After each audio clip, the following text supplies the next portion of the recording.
नमस्कार, आपण पाहता हिरकणी न्यूज. हिरकणी न्यूज प्रत्येक क्षण ताज्या घडामोडी आणि महत्त्वाच्या प्रत्येक बातमीसाठी नेहमी तत्पर. कोल्हापूर जिल्ह्यात गतवर्षीच्या तुलनेत रस्त्यावर वाढली 7,000 दुचाकी, चारचाकी वाहने. कोल्हापूर जिल्ह्यात 2025 या वर्षात वाहनांच्या संख्येत वाढ झाली आहे. 2024च्या तुलनेत 7,125 वाहनांची संख्या वाढली आहे.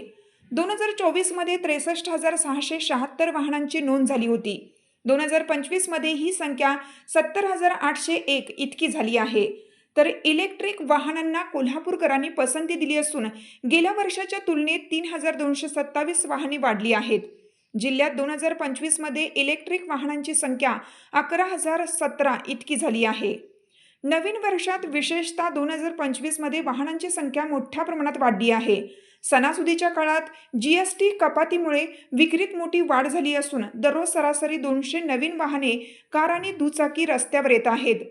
30 वर्षापूर्वी एखाद्या गावात एकमेव चारचाकी बोटावर मोजण्या इतकीच दुचाकी दिसायच्या. काही वर्षापूर्वी दुचाकीसाठी नंबर लावावा लागत होता. त्याची डिलिव्हरी 3 महिन्यानंतर ग्राहकांना मिळत होती. आता घरातील प्रत्येक सदस्याकडे दुचाकी, सरासरी प्रत्येक घरात चारचाकी आहे. काहींकडे पेट्रोलसह इलेक्ट्रिक बाईक ही आहे. केवळ Aadhaar card, ration card, bank passbook, कमीत कमी डाऊन पेमेंट आणि त्यासाठी अनेक बँका फायनान्सचे कर्ज ग्राहकांना सहजासहजी उपलब्ध करून देत आहेत. त्यामुळे दुचाकी, चारचाकी वाहनांच्या संख्येत झपाट्याने वाढ होत आहे. 2025 मध्ये इलेक्ट्रिक वाहनांची संख्या 11,017 इतकी झाली आहे. त्यात दुचाकी 10,445, 3 चाकी 28, कारची संख्या 544 इतकी आहे.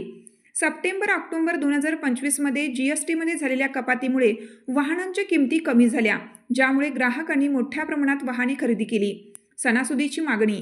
दसरा आणि दिवाळीच्या काळात वाहन विक्रीने मागील सर्व विक्रम मोडले. विशेषतः दुचाकी आणि चारचाकी वाहनांची खरेदी वाढली. वाहन खरेदीसाठी कर्ज मिळणं सोपं झाल्याने अनेक कुटुंबांनी नवीन वाहने घेतली, ज्यामुळे वर्षागणिक 7,000वर वाहनांची भर पडत आहे. गेल्या वर्षीच्या वाहन नोंदणीच्या तुलनेत 2025 मध्ये वाहनांच्या नोंदणीच्या आकडेवारीत वाढ झाली आहे.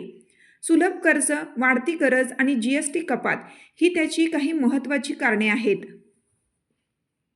आपल्या हिरकणी न्यूज चॅनलला लाईक करा, शेअर करा आणि सबस्क्राईब करायला विसरू नका. आणि रहा अपडेट.